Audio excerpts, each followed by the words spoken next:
This podcast has topics in relation to death, suicide and drug use. This may be confronting for some listeners. As veterans and first responders, we also use some dark humour in this episode. We ask that you keep in mind that dark humour is a timeless and research-supported method. I just wanted to use that for dark humour. I was like... Yeah, I know, you were killing it. You were killing it. Hang on. All right, our favourite track there, so. Fedora can't hear it though because he doesn't have headphones on. Just knock your head. Just pretend. There we go. Big day today, mate. We're guests in another studio. We are sitting down with someone whose content we have consumed quite a lot of. Welcome to the Imposter podcast, Matt Morris. Mate, thanks for having me in my studio. Yeah, thank you for hosting us.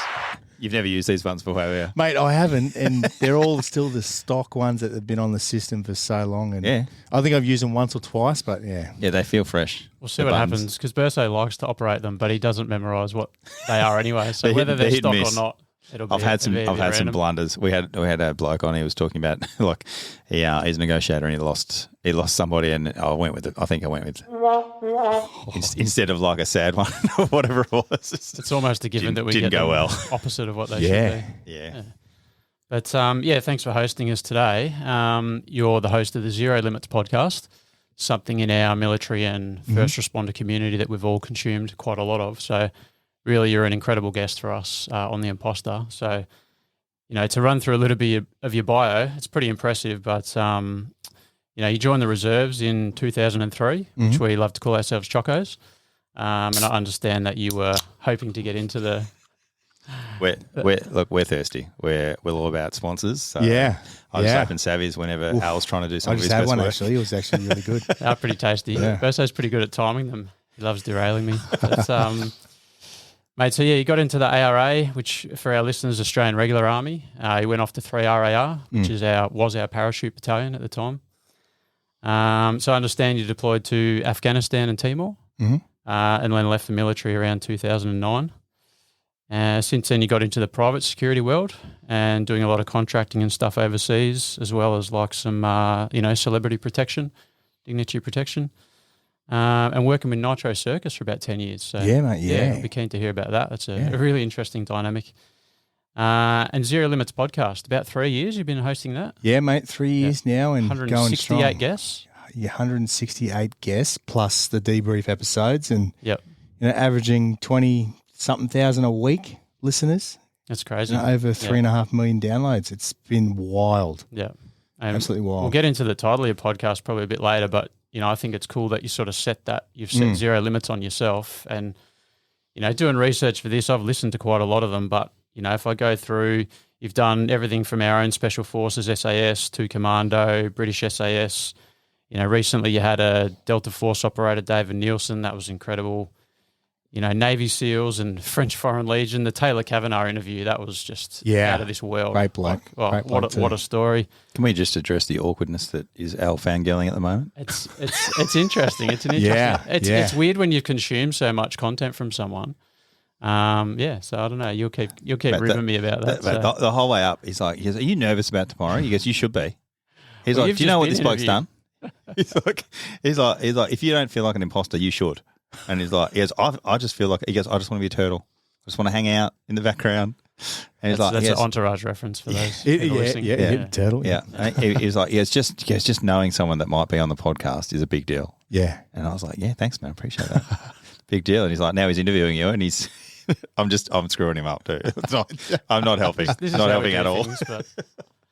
You're doing really good. You're killing it. You're killing it. Thanks, you've written it down, so I figured I could jump in. Well, I'll get back to rating. But quite amusingly, you've interviewed the Blue Wiggle, who was an AJ, who was in the Army. Great guy too. Yeah. Lovely guy. Except he follows the Tigers. As in Balmain? Yeah. I messaged him the other day. Not Richmond. Far out. They're doing better than last year. Well, we've only got 14. That's not football anyway. Yeah, we've only got 14 listeners, so we need to clarify because we actually know their suburbs. Yeah. So none of them know Balmain. You've interviewed people that inspired the movie War Dogs, so David Pacquiao's. That was really interesting. And the biggest one for me, which we've referenced quite a few times this morning, Sergeant Matt Eversman from Black Hawk Down. So a lot of us joined the military around that sort of 9/11 time. And to hear you sit down and speak to someone like him about the real stories was incredible. And I was only disappointed, though, that he never had that conversation with the character Hoot. That would have been cool if that really happened. But I think there was actually a Delta operator that was sort of based on.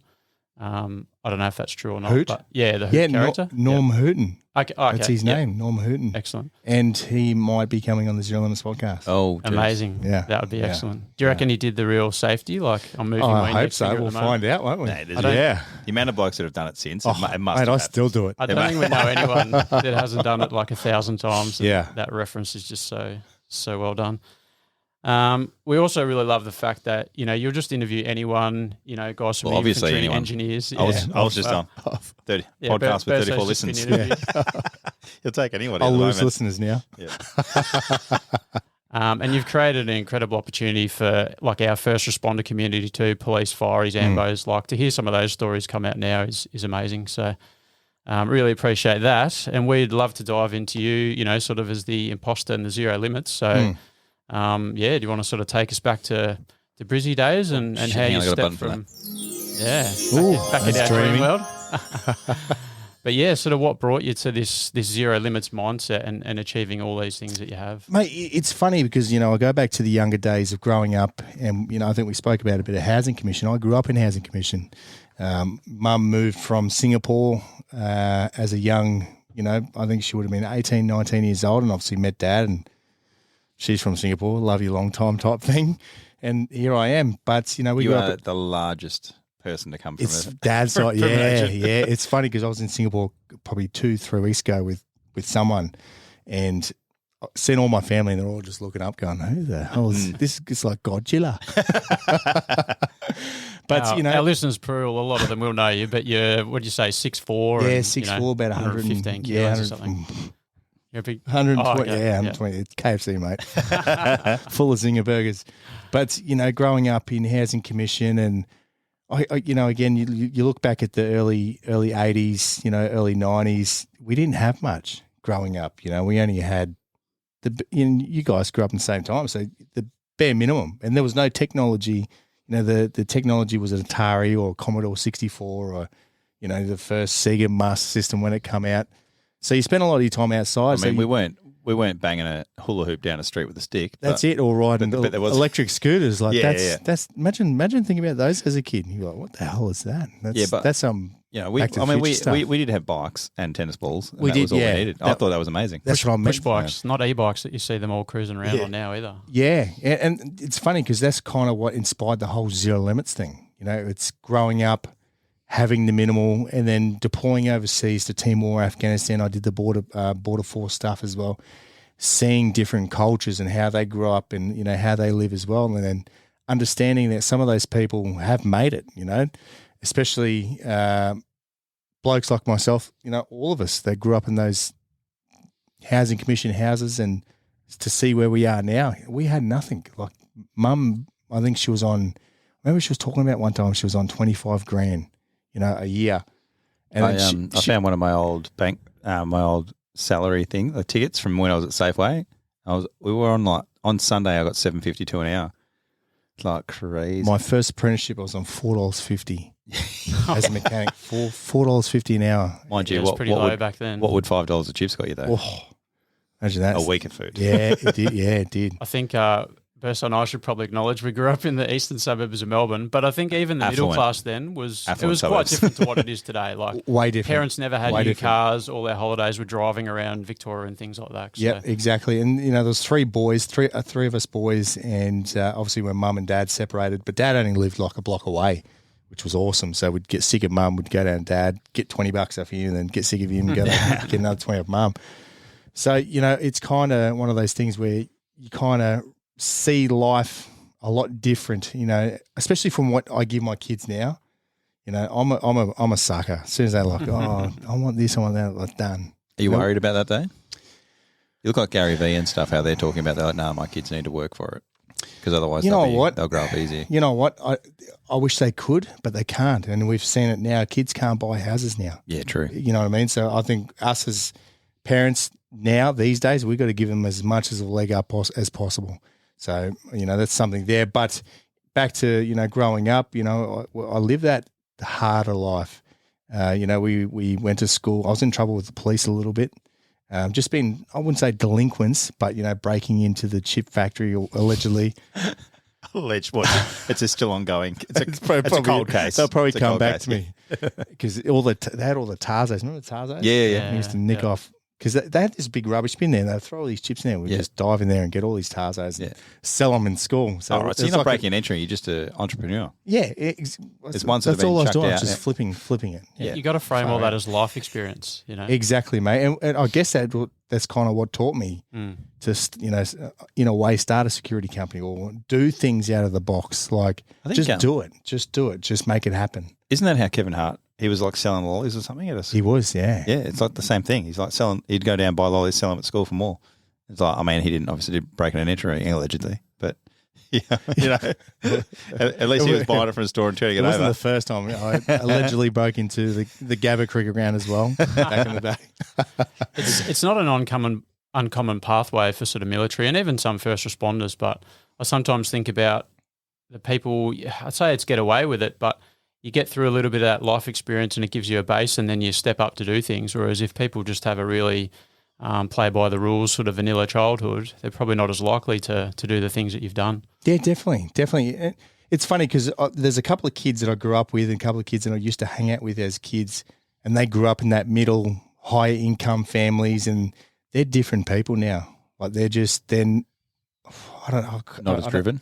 Yeah, not as driven, not as, like someone that has to scrounge. I wouldn't say scrounge, but, scrounge to do something, to get something done or to have fun. You had to make it up, use a lot of your imagination to get things done or, have some fun. So I think, growing up in that aspect of a harder life, honestly, I think it's shaped who I am now. Obviously, there's no doubt about it. And obviously with mum and dad broken up, that kind of threw things in the works as well, because you're not used to it as a kid and you really think, what you get told at school, it's mum and dad and it's happy family, but it wasn't the reality back then. And I think it's not even like that now, but it's a lot different now, obviously, with social media, which destroys everything. But, went through school, did fine, got through high school. And as I spoke about on your podcast, it's actually your podcast. On my podcast. Your podcast on my podcast. Yeah. Same seat, different story. In year 8, we had those, like a time capsule box, so you'd put in what you wanted to be. When I was in primary school, I wanted to be a garbage man. Yeah, because you found all the cool stuff and sold it. Fuck. That's back in the days when you can go to the tip and it was just actually grab stuff. Yeah, it was just a mountain of rubbish. Dad would drop stuff off. You'd be climbing up the mountain. Yep. Picking up, scrap. You can't do that no more. He's that's an old microwave. I think I've got an engine for that back home. Yeah, we'll do a changeover. It'll be great. Firing pin from a bloody rifle. Yeah, we'll take that. Yeah, and it was just a different time. And so, as I said, I wanted to be a garbage man. In year 8, I wanted to join the army. That was like where it come from. I'd say it come from movies. It come from more seeing army guys in the street, because back then, again, it was just acceptable. Being around Newey, you got Singo here. I was born in Brizzy. Oh, right. Yeah, so I'm a Brizzy boy, so Nogra. So you'd just see army blokes kicking around the street in their cams or car keys, and it was a normal thing back then to see guys in military uniform. So I put that in year 8. Obviously got to year 12. I was shit at school. I was the class clown, always in trouble, always playing up, great at sport, always on the report card, as I speak about on my podcast. Never applied himself. That was this guy. Yep. Never applied himself, which is funny because that's what I do now. Is everything I've been successful at, I've obviously had to apply myself to a higher level than normal to be successful. I think you'll find there's a lot of teachers that you'll speak to, and if there's a kid who's a class clown, he's not challenged. So a lot of the times it's because it's actually too easy for you. Yeah. So you've got enough headspace that you can do other stuff. It's just you're in grade 4. What are you going to do? I mean, you're running your own business selling, off market, illegal Tarzos. Yeah, but, mate, yeah. That's where your head's gone, because you've gone, well, I've done year 4, like I can already do this, and now you're doing other stuff. That's it. And now that you're out. Obviously, you're running a lipstick line and all that sort of stuff, or whatever it is you're right. I into. was just too smart for my own boots. But realistically, though, and like we find in other places, when you find you've got a troubled kid or you've got like somebody who's just always causing trouble and stuff, it's like give them a job, give them a role, Give them something to do. and then you'll find that they'll either shut up because they don't want to do it, or they'll go, yeah, no dramas, and they'll run with it. And then, but again, that's what's funny when you go back to then. If you wouldn't know kids then. were like, but if kids were like that, they're just like, oh, he's got ADHD. yeah. Let's medicate him. And then obviously there were kids with severe ADHD, which was awesome. Yeah. good value. I know a lot of people similar to that, they've gone on to be tradies and running really successful businesses. Have you seen a trend like that where they were the classic sort of teacher said they weren't going to amount to anything and didn't really give them any time? Tenfold. Yeah. And, 168 episodes, I almost say 168 people that's been on the podcast have all been in the exact same boat. They were just never applied themselves at school. Even if they did show some smartness about them, they didn't want a bar of it. Yeah. They were good at shop, or they were good at sport, or they were good at something, and then obviously they get out of the school and they go, oh, fuck, I'm going to join the army, and that's where they find their purpose, or join the cops or ambos, etc. So yeah, mate, they're lucky. It can be really inspiring once, someone is a soldier or a police officer, how deep they'll go down a study path once they find that thing that's meaningful to them. We sort of hear like school was a bit like the old school, creating factory workers and that sort of thing. And I think those practical skills-based type of people, they can thrive afterwards, but they're not really directed to that during school. Exactly. And it was real defined. I don't know how obviously in school these days, but, back then it was really defined. You had the special ed kids, which was us, in the communications classes and mathematics C or whatever it was, like the absolute. It was like 1 + 1. The one that stops at year 10 because they're like, there's no point. There's no fun. Yeah, they're like borderline rejects, these kids. That was me. Then you had those kids that were like, A's and B's, and some of them I even look at now and see them on Facebook and I'm like, holy shit, what happened there? Like, well, it's funny because there's street smart and then there's like actual smart, and street smart kids I find do better in real life because they're observant to what's going on, whereas the smart kids a lot of the time don't have that perception of what I've been taken advantage of, and it's like, so you might be running a business now and you'll have a bunch of really smart kids work for you. So it's even though you were you weren't a standout in physics or whatever else it is, but you can manage people, through sport a lot of the time, you're a leader, you can bring a team together, you learn how to work people together. Mathematics genius likely won't do that, but he's amazing at doing research. So you might be able to head a cancer team and have a whole bunch of guys working together, working really well, but you don't even know how a microscope works. But your ability to run a team is why you then end up being on top. And it's like, but they can't manage their finances. They can't do this and do that. Like you never see a genius in high school who was like, oh, I killed it at economics or business management. It's almost like a subject they throw in at the end when it's realistically some of the most important stuff you do. Yeah. No one tells you about health, like health insurance, Medicare, business management, economics. They don't teach you any of that stuff. And it's like, oh, this kid's a gift. He's a gift. He's like so smart at maths. And you're like, yeah, cool. He might just have Asperger's. It's like, sure, you can throw 4,000 things on the ground, you can count them straight up, but if you can't teach him how to use that skill to go ahead, then he's not going to get there. Yeah, exactly. And I think a lot of it comes from parents as well. My parents at that stage, Dad was like a lawnmower mechanic / handyman. So he was building things and fixing things. So that's what kind of, I guess, where me and my brother, my brother's a prominent figure on social media now, like within the, Instagram and YouTube space. And then I've fallen into. Do you want to give him a shout out? Jason Morris, a photo. I don't even know what his Instagram handle is, but get on mine and you'll find him if you need any video stuff done and photography and all that type of stuff. But and Mum, she was just a cleaner, and I think she was doing odd jobs here and there as well. But I think it comes from the parents. I think you get a lot of that work ethic from the parents. Not to mention the creativity of my dad. Making things, or if we wanted to build a cubby house, he'd come out and just whip up the Taj Mahal type thing.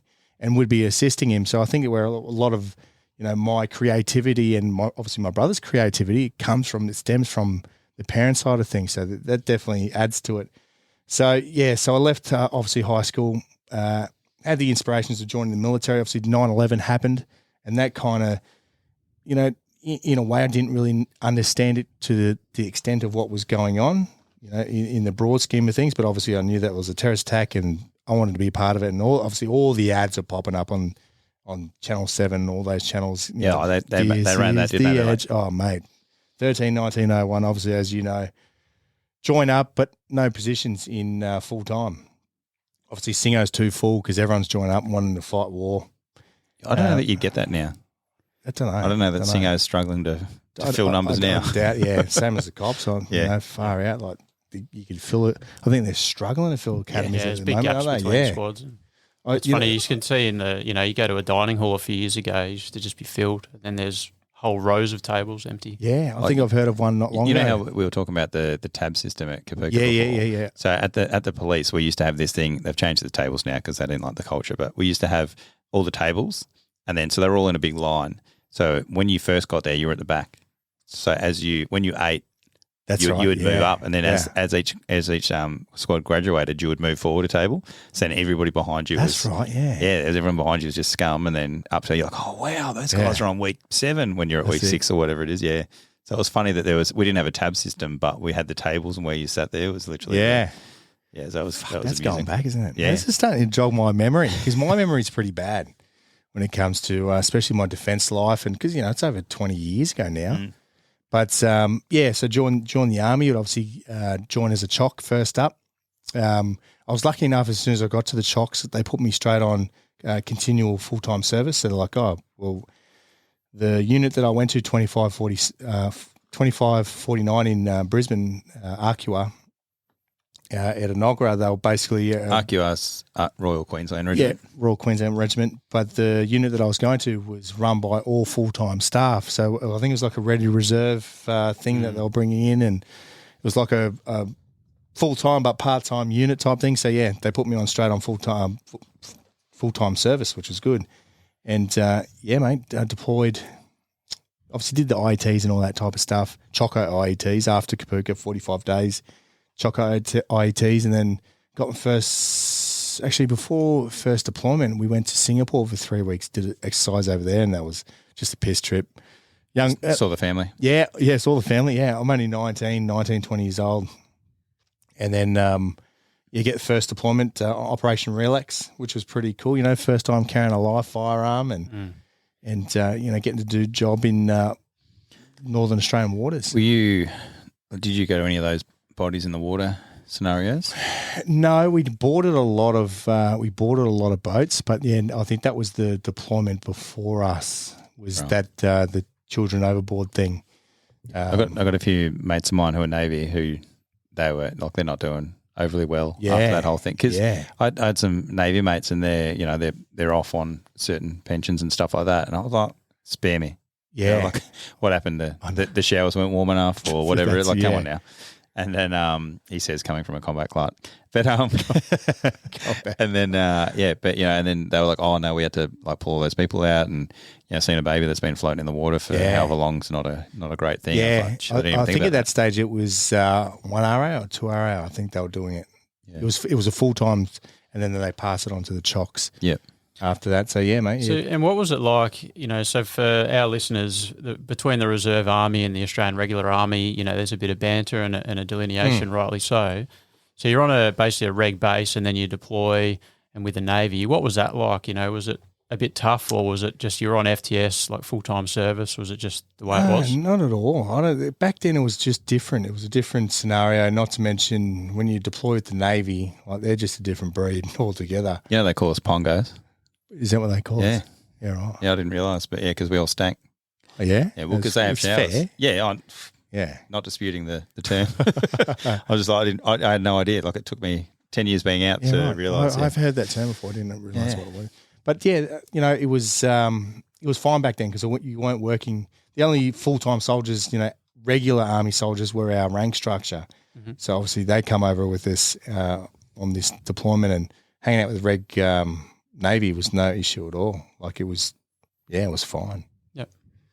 And you already had the appetite for regular. So did anything change during that reserve service, or it was just like, I still want to get into No, this definitely not. stream? I think it's a great way. I wanted to go regs straight up, so I was always going to go regular Army. But I think for a young person out there, and I've had a lot of messages through my Instagram and questions from young, 15, 16-year-old kids that are like, I want to join the Army. Should I go regular first or join the – either way. Yep. But if you go chocks first, it's a try before you buy system. If you don't like it, then don't go regular. And especially now, I'm sure there's a transfer system where you could get straight in like within months. You know, my system, mine took about, I put mine in as soon as I got to my Choco unit, I put it in straight away, and it took about a year, only because I knew my section commander, she was on RealX, she worked down at Schema. So she made a couple of phone calls and said, get these applications on the right table, and obviously they did. So that's where everyone gets posted and gets all their instructions from. Yeah, that's where the instructions or your posting instructions. I don't know how it is these days. Or what they call it's probably changed something different now, but that's what it was back then. And it's a bit of fate that you had her as a section commander. Bit of fate, mate. Yeah, got into the ARA. Yeah, made it happen. So literally, as soon as I left that Op Relax, they pretty much gave me the option. They're like, "Oh, do you want to go to Singleton or do you want to go straight to the battalion?" I'm like, "Oh." Called one of the boys that was just got posted to the 3rd Battalion. He went straight from Chocos, Miss Singo. He was like almost tears in his eyes. He's like, bro, like whatever you do, go to Singleton, earn your stripes, because he got beasted when he got to the battalion. And this is probably the big one for me because I've once visited Singleton as a Choco truckie, but what was it like going to do, the School of Infantry? Mate, it is the greatest place in the world. Yeah, you go from being a boy to a senior boy.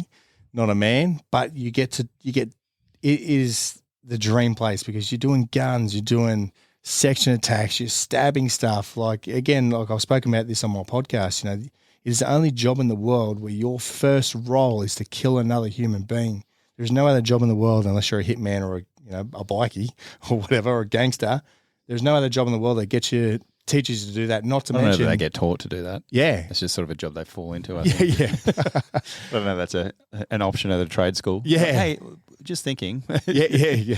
Do you want to deal meth or kill people? It's up to you where you're going to go. Or the army. I think I'll be a great hitman. Yeah. But, it's one of those jobs, and not to mention, not that they only teach you that, they give you the supplies and the infrastructure to do it, machine guns and grenades and rocket launchers, anything you can imagine as a 19-year-old boy. I want to blow shit up and stab stuff with sticky stuff. Where was your thought process when you were going there, though? Were you just like, this is going to be an amazing time, or were you like, what? There was no real thought process. I think when you're at that age, it's kind of like an adventure. And it's funny because as you know, the military, it's not a job. Honestly, like you think about it, it's not a real job. It is literally an adventure. You're doing something every day. Every week you're just jumping in doing something. It's not a job. It's like going on Op Relax when you were you were a chock going to Op Relax. Were you like, are the regulars going to have me on? Are they going to do this, do that? Like, what was the no thoughts of it? Only because again, it's crazy because my section commanders were all from the 3rd Battalion, and I guess that's the reason why I ended up at the 3rd Battalion.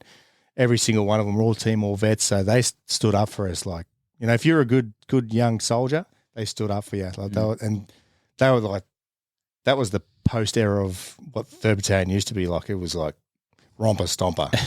Like, so they were hard and individuals, obviously just back from Timor, and they got into a bit of strife over there as well, which was good. But I love that you say they got into a bit of strife. That was good. Yeah, that was good. Yeah, that was good. Yeah. That was good. Well, and one thing that's really unique about your podcast as well is exactly what you've started talking about. You freely have chats about this. I think we often, the Australian public particularly, we know about service personnel. We don't really like to use a lot of those words. We don't really define what a deployment means or, what these soldiers have been trained to do. So, I think that's a testament to who you interview and how you talk about it. You're just speaking about reality and what they're trained to do. Exactly, and that is the reality. I think that's what the media and a lot of people fail to see, especially with cops. Like your job obviously not is to kill people, is to help people. But if you have to, that is what you need to do: is shoot someone in the face. If you have to. Whereas the army is literally there's no communication. If you see a bad guy with a gun, it's shoot him in the face. Oh, he's got a uniform on. He's fair game. He's fair game. Shoot him in the face. And then I think that's where they're starting to understand, especially with the Royal Commission, with, the great man Nick Cowdis, what he's brought upon and identified. And obviously the ADF, what's his name? Wakai. He's just come out and apologised. Apology is not good enough. Like, he should be charged. The man he's just admitted to guilt. So he should be charged, but that's another podcast. I think the one big thing about that was in the commission how they brought up the fact that veteran suicide whilst in has been a known thing, and the fact that they've ignored it for however long. Because I mean, the whole time we got told going through, it's like, oh, you're the least risk out of anybody. They're like, whilst you're in, you've got a purpose, you've got this, you've got that, and you it's like, oh, you guys are far better off. Like you're far less likely than anybody else to kill yourselves because you're all up and about. So we were like, yeah, cool. I mean, great story that they sold, but turns out it's just been one of the great cover-ups. Exactly, and again, it's because of the manipulation of one's mind while in the army. Because what they do best is manipulate your mind into thinking, to kill. That far out, like you can't. I went to an RMC graduation, and the speeches they had there, I was like, no wonder these blokes are like they are. They're like, you're elite, you are the best of the best. There's no bigger privilege in the history to lead men, and this and that. And exactly, like, exactly. This makes a lot of sense. And as soon as when I got to the 3rd Battalion, that's what it was like. You'd be set out in the parade ground, 500 of us, and you men are the elite. You are paratroopers. If we get a deployment, we're going to kill. Is that what they said before you came up to Townsville? Pretty much. Close the whole strip down. You're talking about that later on, aren't you? Mate, so you know what I mean? Like, again, so yeah, I get into the 3rd Battalion, mate, different environment, getting into obviously regular army, mate. Absolute, again, it's not a job, it's an adventure. Like you're on exercise and you're doing this and you're doing that. You're on courses. You're just, again, I don't know how to put it. It's not a job. And you're getting paid pretty handsomely. And not to mention, if you waste every cent on your pay Thursday, wait 2 weeks and you'll be paid again. But you've got somewhere to live. You've got somewhere to eat. You're always going to. The overheads are taken It's care like, of. you can be homeless pretty much in the army. Like it's the best place to be homeless. Stumble back to the gate. You can literally spend your whole wage on that first Friday. Exactly. And then still be supported because you have accommodation and they'll give you food at the mess. Yep. And be fed 3 times a day. So like stepping through your basic training, or you'd done that a fair while ago, but to the School of Infantry, to a battalion, were they massive step-ups, or did the School of Infantry just really prepare you to be a soldier? For it. Yep. Definitely does. You look at Kapuka. Kapuka's obviously the, understanding the bare minimums of being an Australian soldier, and not to mention instilling the discipline and, the other facets of soldiering at Kapuka. Then obviously you move to IETs, which is specifically infantry training. So you are doing section attacks. You are playing with all the big Gucci weapons and understanding the concept of infantry soldiering. Then obviously you move to the battalion, that 10 weeks at Singo, whatever it is now, it might be 16, 17 weeks now, I'm pretty sure. It would changed over the years. Just like, combat engineers, that infantry or that initial employment training, IETs, that gets you ready for the battalion life. What you don't understand, though, is what battalion life is like. Now, battalion life is different. It is, again, an adventure, but we spoke about it on the podcast. There'll be days where, you'd rock up and it'd be like, all right, boys, 600 push-ups and you go home. That's it. Like, we had other ones where you'd be like, right, BFA today, first 5 people come in, they get a day off, and anybody who can do over 100 push-ups gets a day off. Yeah, you know what I mean? Like, there's no other job in the world that does that. And that's, because there's barracks life, then there's training where you go out and do, you're out field for a few weeks, and then there's deployment on the other end. I think that's what they did. They did good back then, is understand that you can't always be at 100%. Yep. You can't always, if you can give the guys off, if they've got absolutely nothing to do, knock the boys off. Knock them off, send them away, let them have fun, because we know next week, they don't know, but next week we're going out field for a week and we're going to be slumming it for a week. So they're going to be working at 100%. And the blokes aren't all that bright, so they won't work that out. No. They're like, we've had a really cruisy week this week. And it's like, happened a few times. Like, fuck, this is great. I've just been surfing all week. Yeah, similar to like, anyone here got a motorbike license? Oh, yeah. That's it. Yeah, right, you off. That's it. And you get a phone call 2 o'clock in the morning. Oh, yeah, we've been recalled. Get your DP1 ready, and then you're out field the next. That's a tip for young players. If anyone in the army asks you if you've got a motorbike license or you want to do a jet ski course, don't put your hand up. Yeah, I did it once, and I did guard duty instead. Still not qualified in the motorbike. Yeah, exactly. There was no bike there. Yeah, like the initial employment trainings, would you say they prepared you with the soldier skills, but like living in the lines, barracks life is like a whole different cultural thing? Whole different. Obviously, once you get to battalion, the whole process in a battalion is to prepare you for the real world scenario, as in Afghanistan, Iraq, etc. A deployment. So during that time within in a battalion, you're on courses. If you're not on a course, you're probably on an exercise, and if you're not on an exercise, you're doing training within your platoon or whatever platoon or section you're in. Yeah. Yeah, it's quite. I don't know. It's real hard to explain battalion life because again, it's not a real job. When you get there and do it, you're like, holy fuck, is this the army? I remember we used to have, and as the duty NCO or whatever it was, you had to walk through the lines up at 3CR, and then they used to have the lines right next to each other at 18 and 16 field, and then when you'd walk through, everyone would be hiding, and they'd just ambush you. Like, Jesus, quiet today. Because you'd walk through because you had to make sure people weren't like shooting at each other with like BB guns and all that sort of stuff because they would. But like you'd walk through, it's very quiet, and they'd wait till you got in the middle, and then as soon as you got in the middle, because then you just had to commit to one way or the other to run, and they just next minute they'd just run out. Dudes that had paintball guns, they'd be like rocking up with bottles, they just peg it, and you're on a bike and you're like just trying to run through. Like you're supposed to be the NCO and you're just getting assaulted by like 30 blokes either side, and then one of them was up on the hill, so they had the advantage. So they just throw rocks at the other building, and the boys had to get a better arm to try and throw it back up again. And and then like you come back from field and you'd have all your extra rounds, and you'd be like, can't hand these back. So they just get thrown out the back, and they're ammo tree. Yeah, and then just thrown out the back, and then we had burning off at 3CR at the back, or I'm sure all the other battalions were doing the same thing, but they had to burn off out the back, and there's all these live rounds. The most dangerous job in Townsville would be that dude doing back burning. The amount of crack thump that was going on, ricochets everywhere. I'm like, this bloke who's just walking around doing that, he does not get paid enough for whatever it is he's doing. It's crazy. Yes. Was there any point? I know when I first got to my unit, like we turned up, and there was they tell you at your IETs, they'd go, oh mate, if you stuff up here, it's going to go follow you up there. And you're like, yeah, cool. We had a couple of blokes like, yeah, whatever, mate, no one cares. And it's like, so he was just being a flog. And then we got to 3CR, and there was his name on a screensaver just going across, and we're like, oh mate, you're cooked. This is no good.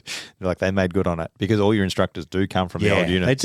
They do. Word floats pretty quick. Yeah, and it's funny because like if you don't change your attitude and you're not joining part of the team and you keep doing your own thing, it'll get knocked out of you. I mean, it probably doesn't anymore. It's probably not the same. Yeah, that's where hazing and bastardization was in ways good. Yeah, where it'd make you work as a team. It was a dangerous place back in the day. Like, I'm sure it was even more dangerous in the 80s and 90s. But, when I got there, it was still pretty wild. Like, our boozer on base, like it was a war zone. It was like Friday night fights. Like if it got to your RSM, he'd be like, right, level. You two, this weekend, raise money for charity. Get in the ring. If they weren't bolted down, it was burnt. And there was people getting bottled.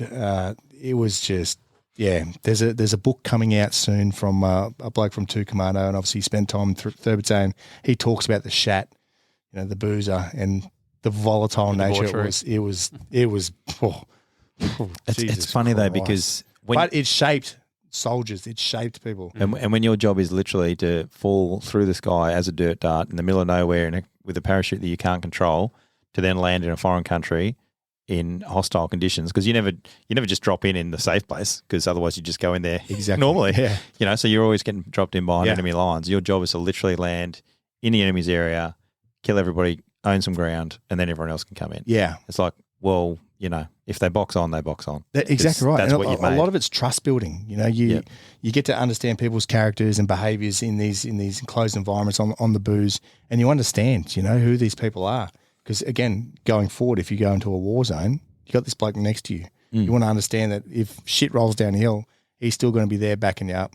And like with PT and stuff, they do, they'll make you do stuff past your limit. So whether you can do 200 push-ups or you can do 3 push-ups, they want to see what happens at 201 or 4 push-ups. Yeah. It's like, because if your whole attitude changes, and that's like selection courses and things, your whole attitude changes when it gets too hard. And it's like whether you just keep trying and you're like, yep, I'm going to keep going, and you do whatever, or you start going, go F yourself, this and that, rah, rah, rah. Nah, F your job, I don't care about it, I don't want to be here anymore. It's like, well, you've just pulled yourself off course. And they're like, well, if you're going to pull yourself off here, it's better we know now than when it got to a situation where you're rolling around with some bloke trying to knife you, and then you've just given up there because you're dead. It's like they'd rather cop you hating the joint and bad-mouthing him than having you on there and dying. Yeah. But, I mean, people don't see that. A lot of the ways they look at things is No, well, that was mean. You said some mean names, and you're like, yeah, because the other dudes in the real life There's a reason for it. put you in a hole and burn you alive. Yeah, You know? exactly. Like, it's a vastly different thing. But yeah. So you did Relax as a reserve, and then did Timor come next? Yeah, I did Timor 2007, mate. Same time as Burso. So, yeah. Did you have an air He was conditioned? flying around and bloody eating sandwiches and. Did you have an air conditioned container to live in with? Mate, I did. Oh, really? Yeah, we lived we lived down in Dili, and we had this old bus station that we were living in, and it was like a mini base setup. It was actually pretty good, but obviously every day was just patrolling. Did you have a spa? No, we had aviation, mate. well, we didn't do Experiences may vary. The ginger beers, mate. Oh, did they? Yeah, they came out. So they made we had a 10,000 litre rainwater tank, and they put a pump in it, and they made a deck around the outside. Yeah, it was next to our volleyball court. Yeah, right. We actually had Was a it the volleyball H-Pod, court. was it? Yep. Yeah. I went to H-Pod a few times. Yeah. Hopefully you didn't stay long. No, I didn't. You would have stunk the place We up, weren't you allowed boys. to, yeah. We weren't allowed to. Like, who are those dirty individuals? Who are those peasants? We had Friday night volleyball court days. It was amazing. Yeah, no. Because we all got dog tags on, played, Top Gun. Yeah. But yeah. Unfortunately, with the infantry, there's no morale. If you smile, that's Yeah, something's Can't wrong. show it. that's against the Yeah. law. Or he's a serial killer. Yeah, that's it. He's a serial killer. He's like, he's just pulled some He's wings gonna off some shoot flies. everyone Yeah, up. he's feeling good about But himself. yeah, mate, did Timor 2007. Spent there for a couple of months and patrolling around, having some fun and a lot of protests. Was that deployment patrolling, infantry tactics? Yeah, all infantry tactics, all patrolling. Obviously, a lot of it is peacekeeping and just keeping the peace. There was a lot of riding. Obviously, I think at that stage they had the presidential elections for the country, and honestly, I couldn't tell you who was running. Guzmao and someone else. Who was that Reynardo? Who was the Reynardo dude? Was he the rebel dude? Yeah, so we got there just after he was exterminated, I'm pretty sure, yeah. So we'll get in the tail end of that, and obviously the presidential elections were going on, and that just caused a kerfuffle. I don't even know. Were you there for that part where that the copper went up and grabbed the DJ because he wouldn't play his song? No. There's like the one incident with firearms that was on there was actually the local coppers. Was it? Yeah, one of the coppers went up, grabbed the DJ, put him around there. I remember they were doing int briefs about what had happened. And then they're like, yeah, this guy went up, got a bloke around got him around his neck, told him because he wouldn't play his song, and he shot in the roof a few times, said, you'll play my song. And I was like, this is the worst thing that's happening. And there's people that have done Timor pulling bodies out of wells, and church has been burned down with people alive in them. And my biggest issue was some bloke come play Call Me Baby on DJ. Didn't like it. Far out. It's funny because like our troop turned into a bit of a. We got into a typical infantry guys just getting in trouble a fair bit. The CSM got gas grenaded in his tower. Boys crashed a vehicle because they were drunk. Like it was just the thing with the grenade. But obviously, when it come to the job, the boys were on. Yeah, you work hard, play hard. Yeah. But and that's the thing with the CSM getting grenaded. Oh mate, he would have been obviously livid to your thing, but he would have gone, the boys. John Howard was in town too. Oh really? Yeah. So my whole section didn't grenade him.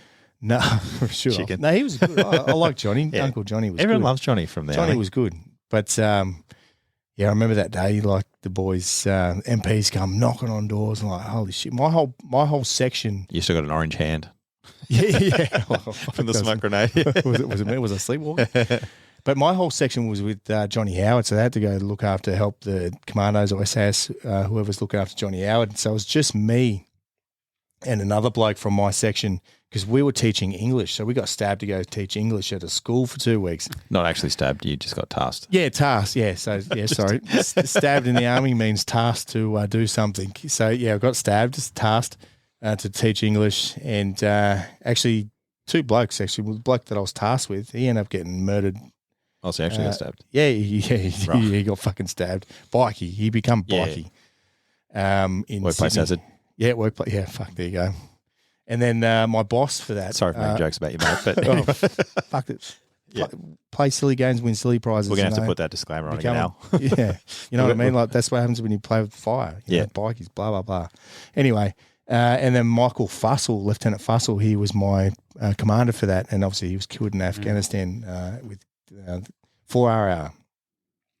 But yeah, so I remember that night. Yeah, boys, someone snuck up and give him a wake-up call with a gas grenade. And you couldn't do that now with all the cameras because 100% someone films that. it was which is great, goes viral. Everyone else gets to love it, but you've cooked yourself. Yeah, but it's just a digger thing, I suppose. I reckon they've been doing it forever. So at any point, probably not gas grenades, but something similar. Well, whatever you had access to. Yeah, but obviously, and then every day, we're just patrolling around and just keeping the peace. And World War I reckon they would have just thrown real grenades in the general vicinity. Oh, catch this boss. Yeah. So at this point, you've done Relax and Timor. Yep. At any point so far, like you've been a paratrooper, you've been at Relax, you've been at Timor. At any point here, have you felt underdone, or have you just been like everything you've done so far? You've been super keen super keen, super keen. Obviously, this is the 3rd Battalion as well. Paratroopers, we're airborne. We're thinking we're gonna be jumping into Afghanistan. Never happened. I've heard the Afghanistan lie a lot of times with aviation. Yeah. Have you first night you jump in? Surely there's some trepidation there. Not really. Because how old are you at this time? Like I'm 22. Right. 22. So you're not really scared of anything. You're 6'4", 22. Yeah, 22, 25. Not a lot of things bothering you at the moment. 10 foot tall and bulletproof. Some and context. A paratrooper. Yeah. Some context for our listeners too. So being in a parachute battalion, it's not like doing a tandem parachute jump. You call it static line. Static line basically parachute. just no control. You're just flying toward the ground with all your equipment on. Pretty much, yeah. So you overloaded with all your equipment, jumping in with a static line parachute that's connected. You're jumping at about 1,000 feet, so it's about 300 meters. You can see the tops of There's no heads. scenic flight. No scenic flight. And I think the descent rate is anywhere between, if someome's going to pull me up here, that's fucking. Not on our pod, mate. You don't know your tab data. There's only 12 people listening. You'll be right. It's roughly 5 meters per second or something. It's equivalent to jumping off a 2-story building is hitting the ground. And I ended up busting my shoulder on a jump one time, which is very common in parachute battalions. Common as hell. If you didn't have an injury on a battalion jump, it was. I don't know, maybe Jesus was on the ground catching everyone, but it was guaranteed. Another thing funny about paratroopers is as soon as they hit the piss, regardless how busted they are, at some point they will do a fucking paradrop. Yeah. They tuck, roll, and do whatever. Any reason for that, mate? They're like, I used to be para, mate. Airborne. About it. Airborne. But yeah, mate, yeah. So yeah, it was just high charging. Like team, and it was good because, Relax, good step. And then Timor was another great stepping stone. From Relax, I just had a pistol. Moved to Timor, had pistol with, 6 magazines, a rifle, 6 magazines, grenades, what an infantry soldier should carry. And then obviously Afghanistan pops up, the year later in 2008 and, then you're in the real deal, carrying everything. So I wonder if the difference between you going to Afghanistan first up versus you doing Relax, then Timor, then paratroopers. I think it would have sucked. Yeah. Honestly. Because if you just jumped in, done Kapuka, straight to Singo, gone straight to, 3, it ended up being mechanised or something, did it? Did it go from paratrooper? What are they doing now? I don't know. Because they're not para anymore, are they? Just light infantry, yeah. Yeah, just light infantry. Peasants. They're like, I remember my first jump. Hope they don't even wear a bloody maroon beret anymore. Jerks. So I just wonder, because I found a lot of things with other people we have on here where things happen. They don't really jump in the deep end. There's a few people that just go straight in and they're like, yeah, fuck it, see what happens. But a lot of people, other people that we find that have achieved a lot of stuff have had steps the whole way. So I'm just wondering if it's, it's less intimidating to go to Afghanistan after you've already had 3 deployments. It's funny when you say that because when I did go to Afghanistan, there were a couple of guys that were straight from Singleton. They were literally 6 months out of Singo, that 3 months out of that 6 months, they're on an MRE on mission rehearsal or pre-deployment with us, and then in country, so 6 months post Singo, they're in Afghanistan going. So many blokes jealous of that at the right now. Yeah, you know what I mean? They're just like, holy shit. And some of them did struggle a bit because there was no gradual build-up time, and obviously being the lid of, the younger soldier, they're obviously copying it a lot more. And they were probably around people that had done at least the Timor We've deployment. done Timor, or whatever else, Solomons, I think, and we had a few guys that did Iraq as well. A few years earlier. I missed Iraq because I did my shoulder, and which was fucking demoralising for me. The whole battalion was deployed in 2006, and I'm just in broken platoon with a broken shoulder, with all the malingerers, because there were legit malingerers out there. They didn't want to deploy. They just love that, just live. I like when you say legit malingerers. So there's false malingerers, which means they're good people who just injured, and then you've got legit malingerers. You got the legit malingerers. Which have actively had an ingrown toenail for 4 years. It's like, oh, I can't do that because I'm injured. And like they just call me DJ because DJ James is my laugh. DJ's my And so there were definitely guys that were fresh into Afghanistan, and you could see the difference. Obviously, I was lucky enough to have that stepping stone of the career to build me up towards it, which, I think it's probably the way to do it. When you were over there, did you have any sort of stuff when you were talking to the tips for young players and stuff like that when they turned up, or was they just like, this is a lot? Is there anything you could do for them, or is it just the standard? There is harden up, man. Yeah, there is. Yeah, there is no tip for young players once you get to an active war zone, especially Afghanistan. It was just do as I, just follow. Obviously, listen to your command structure because they're the ones that are going to keep you alive, and obviously the bloke next to you. This is funny where we seem to be in a weird world at the moment where you've got qualifications versus lived experience, because lived experience doesn't have an actual piece of paper, whereas you can walk into something and go, I've got this diploma, and realistically you could have just got passes the whole way through and sucked at it, whereas you're like, well, I went over here, and you can do the same, like Timor, for example. You still got lived experience. I went to Timor and it was fun. Other people went to Timor and it was mortifying, and then they're traumatized forever. So even having that sort of thing is the same. But when you've got your lived experience and you go and you can bring something to the table, it's, like having your senior members, like you've done multiple different deployments. So like beforehand you go, yeah, mate, you need to sort out, you need to do a will, which is a new thing to be doing as a 20-year-old. You need to sort out this. You need to work out like income protection for your family if you've got one. You need to go and speak to someone and, where's your number? Who's your next of kin? Like all these sorts of things. Like if you've just got out of Singo and you do it, you're not going to get all of them. Exactly. So lived experience is amazing. Oh, it is, mate. It is. And obviously, again, that ties into Afghanistan. You got these kids coming straight out of Singo. They're carrying all their DP1, exactly what they should be carrying. You're not going to need that, dude. You're going to need, what's he said, dope and beer. Yeah. He's like, ammo, dude, ammo. Yeah. He's got night vision goggles. And that's what it was like. We're not going to be out there long enough, man. Yeah. Yeah, well, we always carried a night vision. And you got all the back plate when he takes the back plate out. He's, I ain't getting shot in the back. You can still learn lessons from movies. Yeah. Oh yeah, mate, you did. But it was like that. Art imitates life and all that. But yeah, mate. Yeah, that was Afghanistan. What about going from field phase training to deploying? Was there a real different step between that? And I mean, even in Timor, you're out on patrol, but at times there was militia. There were some big conflicts, even if there weren't engagements at the time for the Australian Army. Like, was that a big step up, or just prepared you well for those deployments? I think it definitely, training within the Army definitely does prepare you for what you're going to do, not to the extent of, copping your first rounds down range or explosions, etc. But it was crazy because Timor you become a police officer. The role there was policing. That is all what you did. There was obviously curfews set at one stage, so you'd bust people being on curfew or arresting people. That was predominantly the role over there, which was one thing that we didn't really train for. It just come naturally, I suppose. Well, that's not your role as infantry either. No. Like capture and kill is not a no. That's it. Yeah, is not an interrogate, ask questions, let them go just on the off chance they haven't done anything. Arrest people. Hold someone to be really polite about their rights. Yeah. It was funny because we were at Timor and you'd have all those kids that were like up on the ridge and they'd be watching. So we had gangs and stuff in Timor. Like it was never an issue for us, obviously, because we were rolling heavy, but it was interesting to see them all doing stuff. So it was like, whereas spotters in Afghanistan are obviously like, yeah, boys rolling, now you're going to get missiles. Whereas we're just like, they're coming out, stop doing crook stuff because the boys are doing a patrol. Yeah. But it was very much policing. Like we were ambos. Yeah. You guys were police, and it was interesting. So you've done Afghanistan. Yeah. And then so did Afghanistan there? What's that? What happens after that? Mate, so I do Afghanistan, and about 8 months in Afghanistan, because you've had 2 shoulder recos at this point. Yep, had a shoulder reconstruction. I've had two surgeries on my shoulder. Done Afghanistan, obviously a life-changing event. Afghanistan itself, it's not normal for a 24-year-old to be in a war zone. Like it's just not from a Western country. It's not. Yeah, from a Western country. Old mate's like 24. He's like 24. You made it to 24. Congrats. You're a general. That's it. Yeah, far out.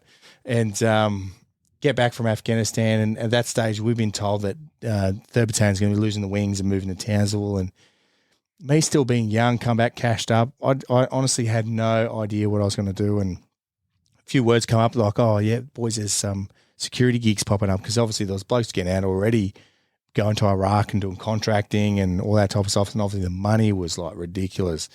So, yeah, I decided, I'll pull a pin in 2009 and move into the security world. Oh, lovely.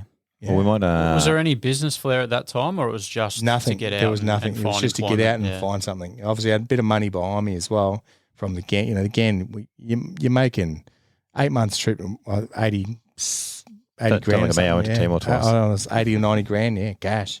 Like in your bank account, like you're a cashed up dig. That's 54 minutes, mate. We might jump out and then we can come back in for a bit of the next security phase. Stuff. Very exciting. I know you never heard this before on your podcast, so we get around it. Don't steal it.